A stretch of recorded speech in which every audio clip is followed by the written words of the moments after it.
First Baptist Church of Jennings has a thriving food ministry partnering with Second Harvest and with community. One of the volunteers is Angie Gary.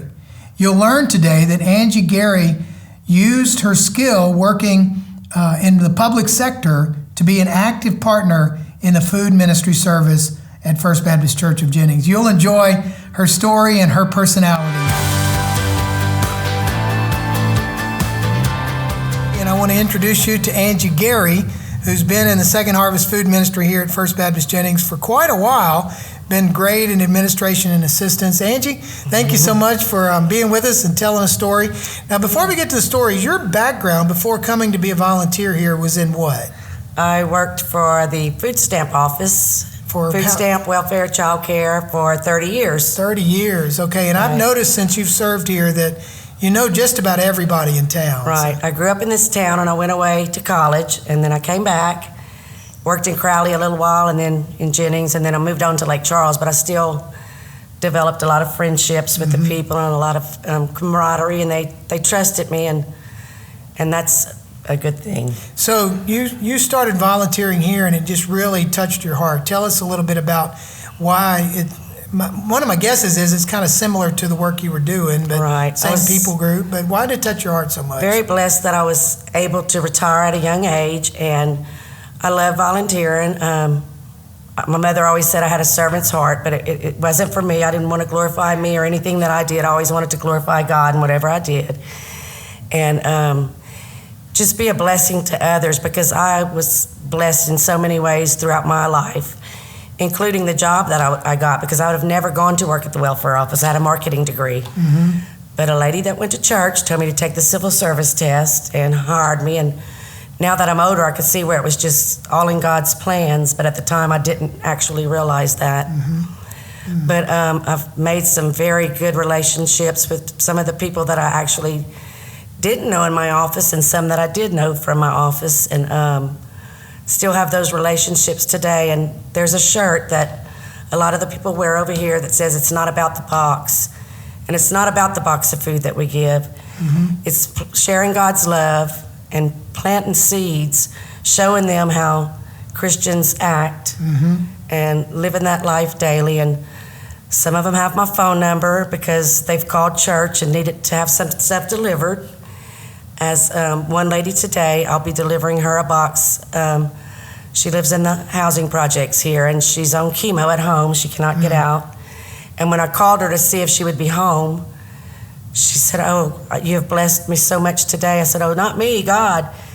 But she had nothing left in her pantry and couldn't get out to get anything. Yeah, so it's a real rainy day, and we don't typically deliver, but this is just the right thing to do. This is for her today, right? We don't deliver, but there's occasions where we need to because someone is sick and can't get out. And if they don't, they miss their commodities for that month, and it means a lot. Right.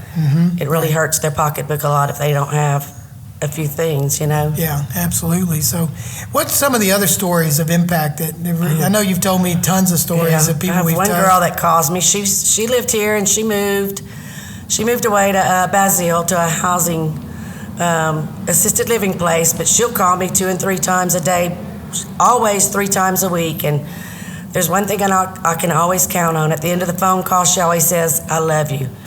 And there's nothing else like hearing someone say they love you. So it's one of the ladies you met through the serving ministry. It's one of the ladies I met through here, not through my office, just through serving here. And I just look at it as planting little seeds, you know, sharing God's love, planting seeds. It's not about the things that we're giving them, the tangible things. It's about God's love. Right.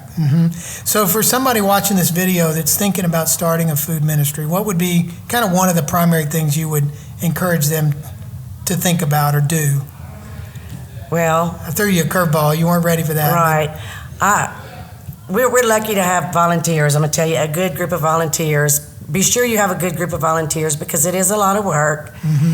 And if you have somebody who has a great personality and is good with people, get them on the front line, signing the people in and encouraging the people and just becoming their best friend, basically, so you can be there for them if they need and share God's love with them if you need to and plant those little seeds. And even if you can't talk to them about God's love, which we we are able to.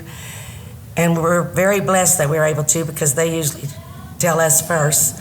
But just have someone that could sit there and be honest with them, and they can be honest with the worker also. Right. Mm-hmm. And that one statement about sharing ministry, what we found is there's a great partnership between Second Harvest and ministry. And as long as we're not forcing people to have ministry to get food, we really have the ability to do just about anything that we would do as a church in a courteous way. And so it really becomes a great partnership to engage the community as well. Well, Angie, we really appreciate your service, and thanks for sharing a few stories with us. Yeah. Fun and energetic, and hopefully this will encourage people to get involved in this ministry or another kind of ministry to help the Absolutely. community. It's definitely a blessing. If you find a Second Harvest ministry that you can volunteer at, go try it out. All right. Thank you, Angie. Thanks for watching today. I hope you've been encouraged and inspired, and maybe even have started asking the question, what could I do in compassion ministry? As you hear from the Lord in that, I'm sure that God will give you great ideas to engage your community with the message of Jesus Christ.